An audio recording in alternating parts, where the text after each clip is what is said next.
Hi, seventh grade. I am super excited today about the lesson I'm going to present to you and then the text that you're going to read, and it should be wonderful. So, this is what's going to happen. I am going to give instruction via video. Miss Brooks is going to pause where needed, and sometimes she has questions to ask, or sometimes she's going to have you guys answer a question or give you guys time to write something and share. And then she'll restart the video as needed. There's also a little clip to show you and all that kind of stuff. So, especially if you're fourth period, bear with her as she kind of just follows what I'm telling her to do.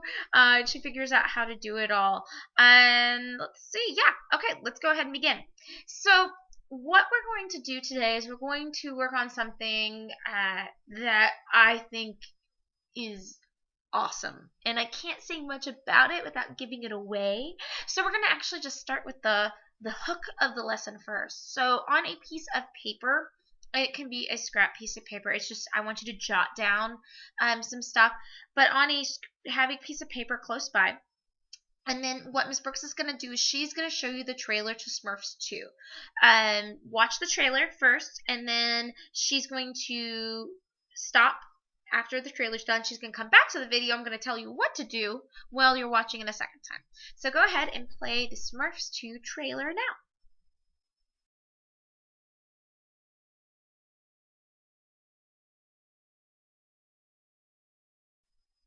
now. Okay, so hopefully you guys enjoyed the trailer. If you've watched the movie before, I want you to not give away anything. It's really important that we're trying something that you would use with a text you've never read. So my Smurf 2 people, you can write down the real answer, but don't share, don't give it away, don't tell up here.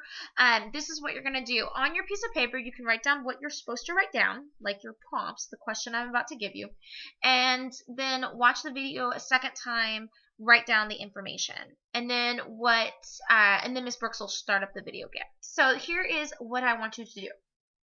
I want you to write down your best prediction for what you think happens in the following action and resolution of the Smurfs 2 movie.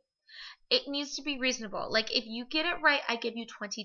So don't do something outlandish and weird, like Vikings are going to time travel and ride on dragons and pick up the Smurfs and take them to Candyland.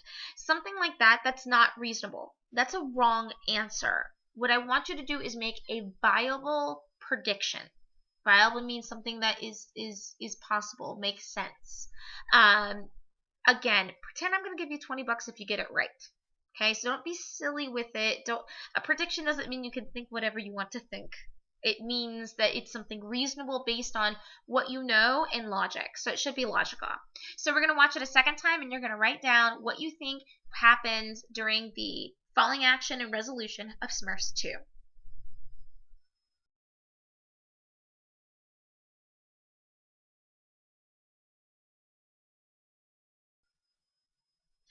Okay, so this is what I want you guys to do.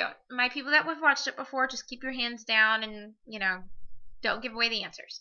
So, everybody else who hasn't watched Smurfs 2, I want you to raise your hands when I say something that you put down as your prediction. So, if you think all the Smurfs die, can you please raise your hand? If you think that the Smurfs lose and the bad guy wins, raise your hand. If you think the Smurfs win, raise your hand. If you think the bad guys lose, raise your hand. If you think the naughties end up taking sides with the Smurfs, raise your hand. Okay, so hopefully we should have seen hands going up at those last three. If you raised your hand at all of those three, you are wonderful, and I'm so excited to have you in my class because I can tell that you are really noticing things. If you raised your hand at the first two, in which Smurfs die or lose, is that really what you think happens in the movie? Hopefully that's not actually what you would think happens in the movie. So this is what I want you guys to do. I want Miss Brooks to go ahead and you guys raise your hands, okay, to answer, and she's going to take turns calling on you. And it's as long as you're not repeating what someone else said, there's multiple ways you can answer this. So if five people's hands go up, I want to hear from all 5 people. So I want you guys to explain how you knew that the Smurfs are gonna win.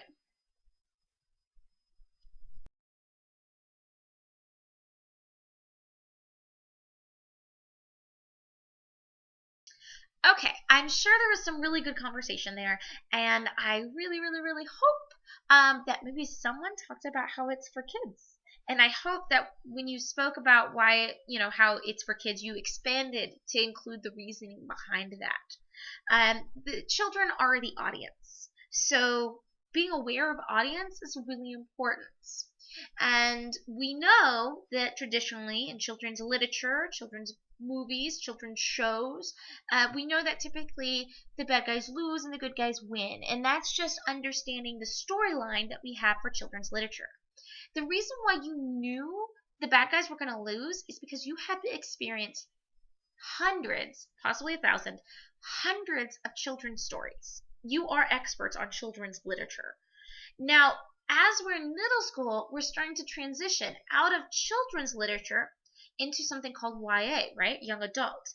And as you guys enter high school, you will then have literature, right? For adults.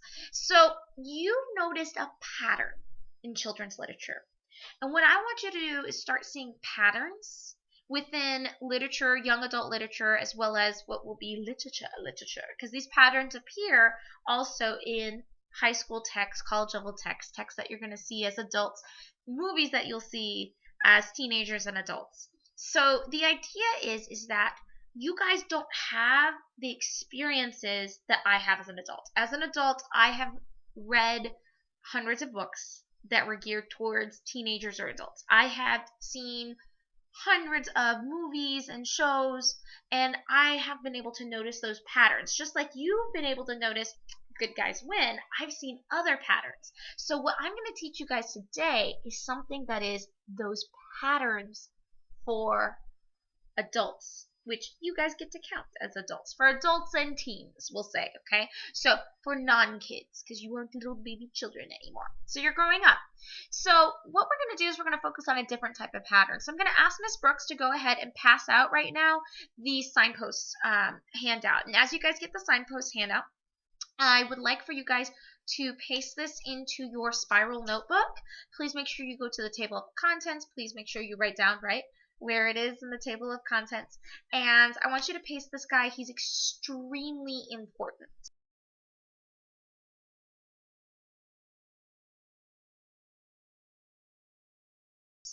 So as you guys receive this, I'm going to talk a little bit about it, and I'd like for you guys to listen. Okay, so these patterns that we're seeing, they came from a book called Notice and Note. It's where you're supposed to notice things and you're supposed to note, make notes in your head about it. And what it is they looked at the top 100 books taught in the high school classrooms. And they found that of those top 100 books, they read them all, and they reread them, and they looked for patterns, and so they could come up with ways of thinking to help them analyze. So many of you guys, if you are in pre-AP and you are not a good reader, you're not in the right place, right? Most of you guys are good readers. Some of you guys are great readers. What this Notice and Note does is it teaches you how to think at an even higher level as a reader. It's the thinking that adults do that are really well read. So we're going to go ahead. You don't even have to read hundreds and hundreds of books. The authors of Notice and Note have already done that. So what they do is they call it signposts. And the reason why they call it signposts is it tells you where you're going, like a sign. So when you're going down the highway and you see, to get to Victoria, exit 59 south. Or you see a signpost that looks like falling rocks coming down a hill. Or you see a signpost that shows you that there's going to be a bend or a 3-way stop or a 4-way stop intersection. These are all signposts as you drive. Well, reading is kind of like you're on a road. And the signposts that we're going to present to you are kind of like the little things that the author has included as signposts. So you're going to stop, you're going to read, you're going to notice these things, and you're going to write down whatever kind of analytic answers that the signpost indicates. So there's different types of signposts. Today we're only learning one. By the end of today and tomorrow, you should have this one down. Okay, so your job is to figure out the first signpost and to be able to use it in a piece of literature. So your signpost is called Contrasts and Contradictions. I want you to find it on the handout, and I want you to annotate it. So if you're still trying to paste things in and you're still trying to do scissors or whatever, can you guys just stop for a second and do this with me? Okay, look at the definition of contrast and contradictions even. Okay, so contrast is kind of like opposites, right? So if you have a Venn diagram, right, and we say compare and contrast with a Venn diagram, comparison is the stuff they have in common in the middle. Contrast are the stuff on the outside. They're the opposite. If you're changing contrast of an image, right, it looks like a black and white thing. Okay, something with high contrast is something that's like you can really see the difference between the two. So contrast is when you kind of see the opposite, and a contradiction is when something seems contrary, right, to a character. So look at the definition for contrast and contradiction, and I'm kind of doing the definition off the top of my head, so it's not perfectly worded. You guys should still see. It's something about what you're supposed to do is you're supposed to notice when a character acts or behaves or thinks or feels a way that seems contrary or a contradiction to what we know about the character, what we understand about the situation. So what I want you to do is I want you to underline what you think are the key words in that definition. You could also highlight if you prefer to highlight. Okay, so every time you're reading and you see a contradiction or a contrast, what I want you to do is I want you to think. Okay, so what it says on your little strip, right? It's contrast and contradictions. It also tells you what to think, and really means the question you ask yourself. So the question that you ask yourself is, why is the character saying or doing or feeling this way? Okay, saying or doing this thing or feeling this way. So you're going to ask yourself that about your characters as you come across them acting oddly. Okay, so it's our understanding of the character in the situation. Okay, now I want everybody to go ahead, and you're going to, we can do the next page in your spiral, but it needs to be a page we're willing to rip out later on. I don't know if I'm going to have you guys rip it out or not, but just in case that I decide I want you guys to turn it in that way, that'll be how I grade it. So go ahead and get a piece of paper, and I want you to go ahead and fold it in half horizontally. Vertically, horizontally is the horizon. I want you to fold it in half vertically, and with that and your red margin, okay, so you're going to just put a line on your red margin and then put a line on the middle part. I want you to title it the following: Contrasts and Contradictions in Thank You, Ma'am. So title it Contrasts and Contradictions in Thank You, Ma'am. Okay, when you're writing the title of a short story or a poem or a news article or a magazine article, we use quotation marks. When you're writing a title of a book or the name of the magazine that the article is in or the name of the newspaper that the article is in, you're going to underline it. So I want everybody to do this with me. Take your hands away from your pens and your pencils, and I'll repeat my directions, or Miss Brooks can always, redo my little thing. Okay, ready? You guys ready? Do you guys have your fingers? Have your fingers? Okay. When you're doing a title that's little, like a poem or a little song or a little short story or a little article, it gets quotation marks because it's little. Okay, like the two little bunnies. I know, it's silly, but you'll always remember it this way. You'll just be like, oh, that's right, it's little. And you'll put down the quotation marks. Okay, you use quotation marks around it. If you're dealing with a title that's big, I know, it's hokey. Do it with me. It's big. Like the title of a book is, it's a big book, or it's a big newspaper, or it's a big magazine, or an album name, right? Because it had little songs and a big album. Big, we underline. So little titles, we do quotation marks. Big titles of bigger works, we underline. Like titles of books, the newspaper, the magazine, the album, something like that. And the little things like poetry or a song or something like that. Sorry, my screen just went to screensaver. So, Thank You, Ma'am is a short story. So what does it get around it? Quotation marks. Okay, so go quote, Thank You, Ma'am. Okay, so contrasts and contradictions in Thank You, Ma'am. Then what you're going to do is you're going to go ahead and set up your page where on the margin it says page, and you're going to record your pages. That second column, the middle column, is going to be contrast and contradictions. And then this column, the last one, is going to be why is the character doing that or saying that, right? The question. And this is just a little example. I want to talk to you guys briefly about charts. It's something that's weird, and it's something I will refuse to grade. I will just flat out refuse to grade it. So you need to listen, okay? When you are writing a chart, after you have made an entry, you do one straight line. So, as you read thank you, ma'am, you look for a place where a character is saying or doing something that's surprising. Okay, so let's say the character is doing something on the very first page. In fact, let's go ahead and open up our literature books to thank you, ma'am. So I'm going to give you guys an opportunity to go ahead and do that right now. And thank you, ma'am, by the way, is like, I love the author, Langston Hughes. He's an amazing poet, and I absolutely love him. So I hope you guys enjoy his short story. But Thank You, Ma'am is a really interesting short story, and I think you will like it. It's a little bit more literary, and I am always a fan of the more literary short stories. So let's go ahead and go to Thank You, Ma'am, which is on page 66, but really it'll be like 68.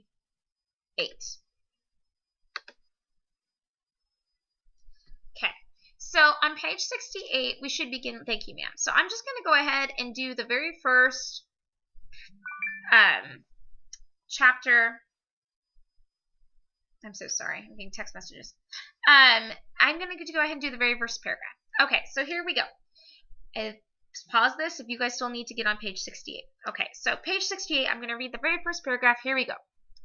She was a large woman with a large purse that had everything in it but hammer and nails. It had a long strap, and she carried it slung across her shoulders. It was about 11 o'clock at night, and she was walking alone when a boy ran up behind her and tried to snatch her purse. The strap broke with a single tug the boy gave it from behind. But the boy's weight and the weight of the purse combined caused him to lose his balance, so instead of taking off full blast as he had hoped, the boy fell on his back on the sidewalk and his legs flew up. The large woman simply turned around and kicked him right square in his blue jean sitter. Then she reached down, picked the boy up by his shirt front, and shook him until his teeth rattled. Okay, so let's look at this paragraph really quickly. We're going to look for contrasts and contradictions of what we should expect or what we should know about a situation. So it starts with a woman who is walking down the street and somebody tries to steal her purse. This kid tries to steal her purse, and he ends up falling, and then she kicks him in his blue jean sitter. That means his butt, y'all. Kicks him in his butt. And then she picks him up and she shakes him. So what we want to do is we want to try to find a contrast and contradiction there. So on my chart, I'm going to put down page 68. Okay. So what seems contrary here? I want you to go put your finger where it seems contrary. And Miss Brooks, I'd like for you to walk around and see what people are pointing to. So what kind of seems like a contradiction to how you would normally expect a character to behave? Okay, here we go, guys. Ready? The part that says she was a large woman with a large purse that had everything in it but hammer and nails. Y'all, she just had a big purse. Saying it has everything in it but hammer and nails, that's just Langston Hughes trying to explain like how much stuff she had in her purse. Okay? So that should not be our contrast and contradiction. That's kind of like imagery. It's description. It's hyperbole, which is exaggeration. Okay, that it has a long strap and she's carrying it across her shoulder. That's not contrary. It's 11 o'clock at night and she was walking alone when a boy runs up and tries to snatch her purse. You might go ahead and put that one down if you think that like boys stealing women's purses does not seem right. Good. So you could write that one down. The strap breaks, but the boy ends up losing balance. And he falls on the sidewalk and his legs flew up. That's not really a contrast and contradiction because the character's not purposefully doing that. He screwed up, okay? He screws up, right? So then she turns over and she kicks him in his butt and she picks him up by the shirt front and shakes him until his teeth rattled. I find that to be the contrast and contradiction. So what I'm going to do is explain my contrast and contradiction. So I'm going to say the woman, write in complete sentences, the woman kicks, grabs, and shakes the boy who tried to take her purse. The reason why I feel that's a contrast and contradiction is because if somebody tries to steal my purse, my first instinct is not to like kick them and grab them, right? Like I would be in like a state of shock. The fact that this woman, like somebody tries to steal your purse and you go and you just kick them in the butt and pick them up and start shaking them, like I'm like, whoa, that is not how I would expect a character to behave. So you guys can see in my little example, ignore this, I was trying an example earlier, but I have 68 and then I have down what seems contradictory. Okay? If you want to quote the story exactly, that's fine. You just need to put quotation marks around your quotation, right? Quoting a story does not mean it has to be dialogue. Okay, so I find that a contrast and contradiction. Now I have to write down why I think she did that. So I want you guys to go ahead and use this as an example as well. If Miss Brooks needs to pause this, she can. So you guys can write down the woman kicks, grabs, and shakes the boy who tried to take her purse. You can. And I want everybody to write down why you think that she said or did that thing. So everybody go ahead and write it.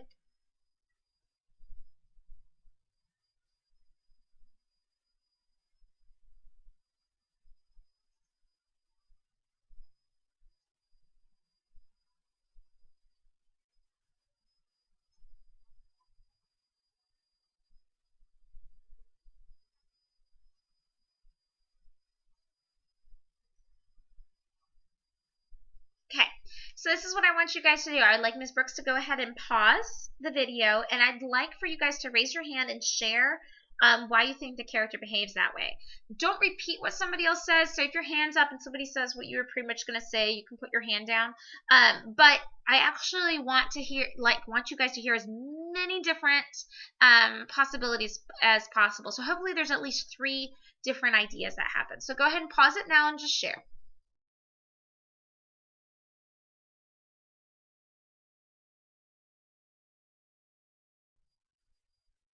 Okay, awesome. So hopefully it was different ones. I came up with, I feel that this, I said this is a very strong and street savvy woman who is not easily scared. And so I'm right there. By the way, what I'm doing here is I'm thinking of her as my characterization of the woman, right? That's what characterization is all the ways the author creates a character. So I'm already like, wow, this woman, she is tough. She's a tough lady. She's not somebody to be messed with. You may have written down something that ended up leading to a prediction. You may have written down something that shows a character trait. You may have done something that shows character motivation. This is what makes this question so strong. It makes you analyze something. Whether or not that something is motivation, or that something is character, or that something is maybe even related to later on theme or conflict, right away you guys are thinking deeply about this text in a very, very real way. So here's what I want to really, really show you. So let me go back to where I'm not looking at the story and I'm looking at the screen. Every line should stay horizontally. Do not do that weird thing where you do a line that's like underneath here and this one was longer and this one was shorter. I don't understand it. Your chart needs to look like every single chart you have ever seen in any textbook.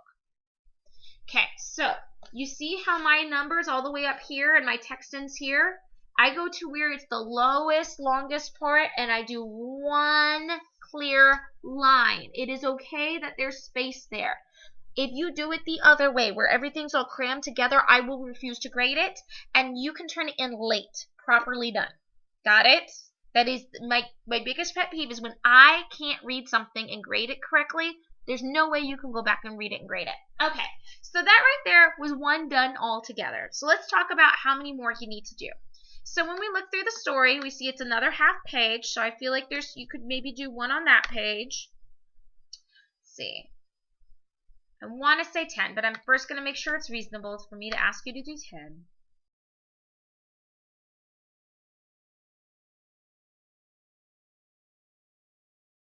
Look, I know you just want to read it. Trust me, I understand that you just want to read it. But we aren't reading to get through a story. That's not why we're reading. And what I need you guys to do is I need you to practice the skill. So anyone that's an athlete, right? Anybody that's an athlete in here, right? Raise your hand. You're an athlete, okay? So my athletes, you know that you have to run drills. And you go this, my basketball players, they just sit there and they do three free throws over and over and over and over again. I think it's LeBron James. He stays out of practice until he makes 200 baskets during practice, and whatever he doesn't, if he's under that 200, he stays after practice and just over and over and over and over again. He practices it.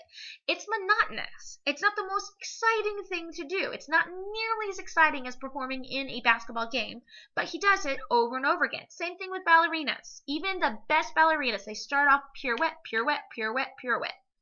Right? They do it over and over again. Or musicians, you guys do, you do the scales over and over and over again to practice.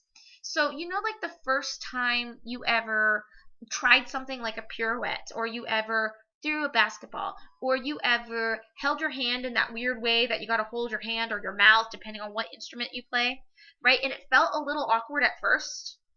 That's how this is going to be, but do not read ahead. I want you to stop and think as you're reading.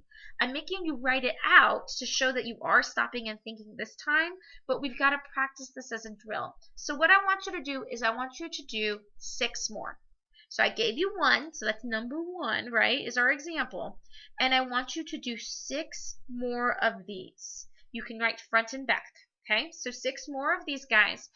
So that way you guys can practice. Now here's the deal. I do want you to go ahead and work with a partner. Partner is not a group of 4. Partner is not a group of 5. Okay, partner.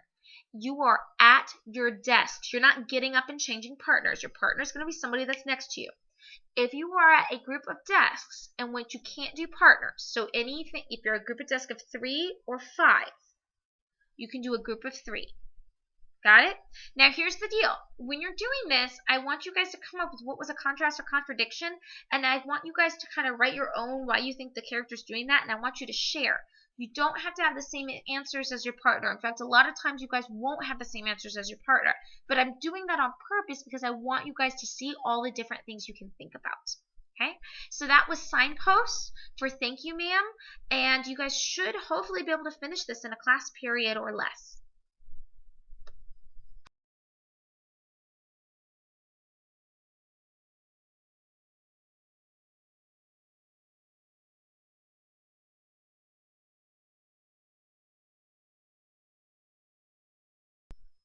Alright guys, so we have finished Mother to Son.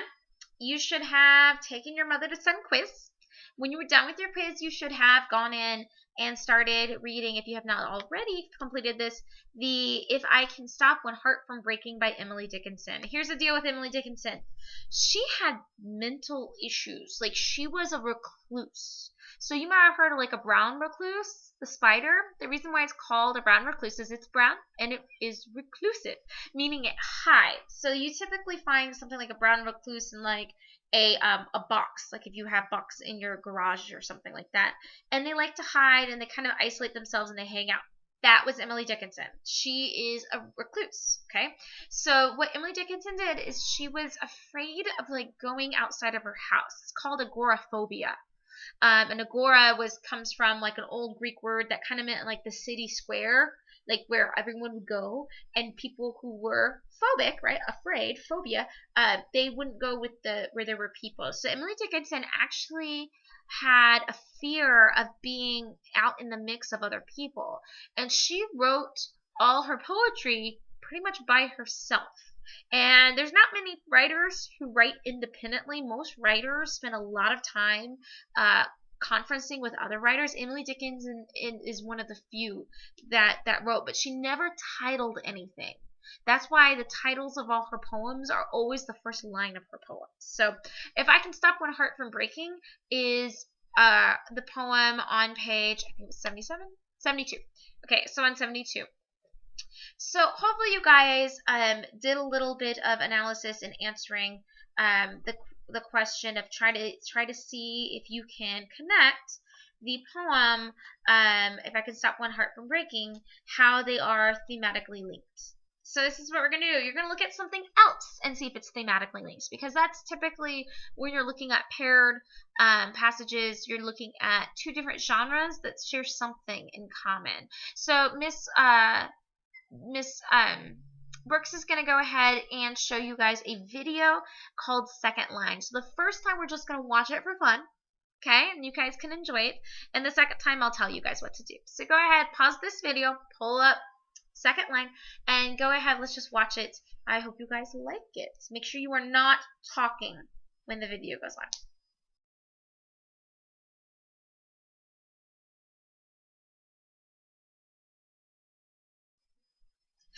Okay, so hope you like the video. So here's what we want to do. We want to go ahead and take a piece of paper, and we want to divide it in half horizontally. So I'm sorry I said vertically and horizontally and messed it up.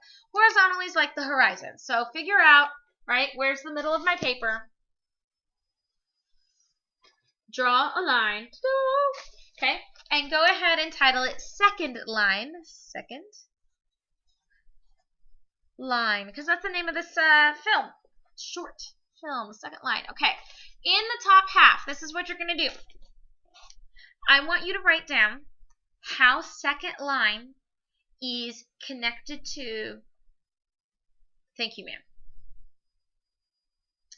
Some of your brains just explode. You're like, I don't understand how it's Second Line connected. Thank You, Ma'am. You're going to be looking, so we're going to watch it again. You're going to be looking for places where it's connected. So how are Thank You, Ma'am and Second Line similar? That's your question. So if you want to go ahead and write it down, how are Thank You, Ma'am and Second Line similar? Put my quotations around Thank You, Ma'am, and my quotations around Second Line because it's little. It's a short film. Okay. So,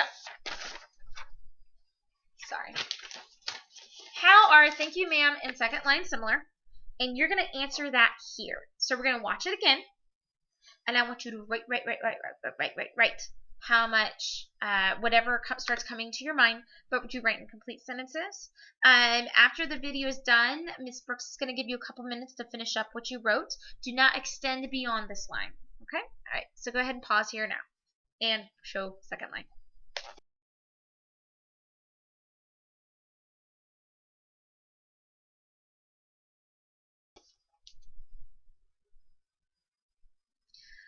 Okay, so now that you've written what you wrote, what I want you guys to do is I want you to talk in a group. And this is the challenge that I have for you in your group. Is I want you to, you can read what you wrote, that's fine. And take turns, just go around, everybody read what they wrote, but then I want you guys to have a conversation. And in that conversation, I want certain words to be used, okay? I want the word theme to be used. I want the word symbol to be used. And I would like the word opportunity to be used.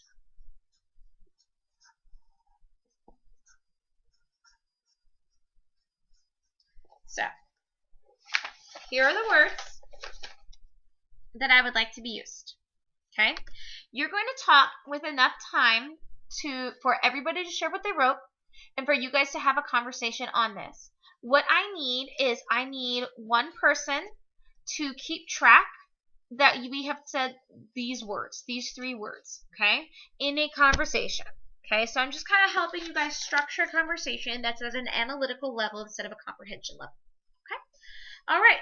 Miss Brooks is going to go ahead and pause this, and as you guys go, what Miss Brooks is going to do when she starts to see groups kind of winding down, she's going to say, Brett, raise your hand for how many more minutes you need. If you have completed all 3, if you've shared everything, you've said all 3 words throughout your conversation, you're going to go ahead and, hold up a 0. Okay, if you still haven't said one of those words, you're going to hold up like 1 for each word that you haven't finished. So that means there's no 5 minutes. 3 means you haven't had the conversation at all. Okay, if you had a conversation about theme, then you're okay. All right, so don't forget these 3 words. Go ahead and pause the video now. All right, awesome. So hopefully you guys had a good little conversation. This is what I want you guys to do now, okay? Go back to your sheets where you already wrote a whole bunch in here. And I want you to answer the exact same question down here. But now I want you to include any information that you want to add. Okay, so think of this as it was the beginning of your answer, and now you're going to finish your answer. Think about the conversation you had. Think about maybe something you thought about that you didn't think about until you guys had that conversation. It doesn't have to be something you said aloud, but it's just something that's kind of a new thought you're getting because you guys had that dialogue. So Miss Brooks will have you finish up that. It should fill up the entire half of that page, and it is part of your assignment to have this whole page just full of writing, answering the same question of how are thank you ma'am and second line similar. Please don't do that weird thing where you write really big and you leave a bunch of space. You should be able to write a lot. If you're having a hard time writing a lot, you were not really having the conversation you should have had in your group, and I still am holding you accountable for having those ideas. Okay, so Miss Brooks is going to pause right now. Go for it.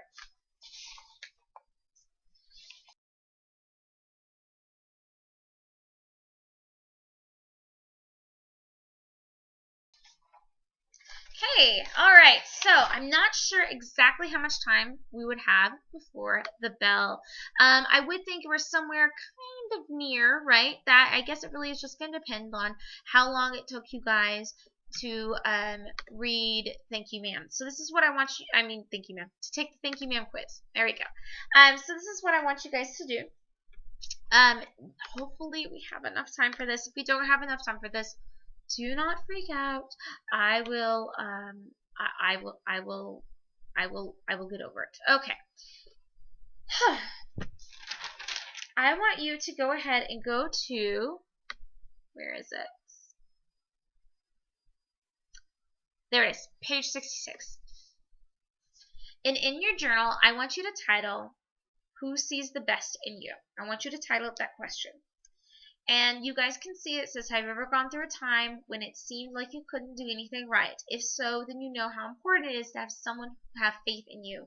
When a friend, a family member, or a teacher believes you can do better, it can help you try harder instead of giving up. And Thank You Ma'am alone sees potential or possibility where others might see a problem. So it says quick write, create a web of people you know who see the best in you. Then explain why you have included these people. In what ways do they show their belief in you? So if you don't really like the way a web looks, like I don't like the way a web looks, you can just do it as a list. That's okay, because there's no reason to have a web that looks like that with just 4 things out to the side. It's weird. But what I want you guys to do is I want you guys to spend, if you have 10 minutes from the bell, I want you to spend that whole time writing this. If you have over 10 minutes, I want Ms. Brooks to give you guys 10 minutes to write, and then I'd like some people to go ahead and share what they wrote. When people share, can you make sure you're paying attention? Can you give them some claps? And I think then that will be filling up your entire Friday. If for some reason we have like 2 minutes to the bell, I still want you to write some stuff down. Okay, you're going to be held responsible for this unless Ms. Brooks tells me that you never even got to see this section. So there we go. Good luck. Don't forget about, let's see, don't forget to, do we have anything due? Summer reading due? Oh, nope. Okay, come Tuesday, come Tuesday, I'm going to go ahead and go over a couple things on your summer reading stuff. I'm going to go over Thank You Ma'am, which will help you for your summer reading major grade. Yay! Yay! I'll see you guys Tuesday. Yay!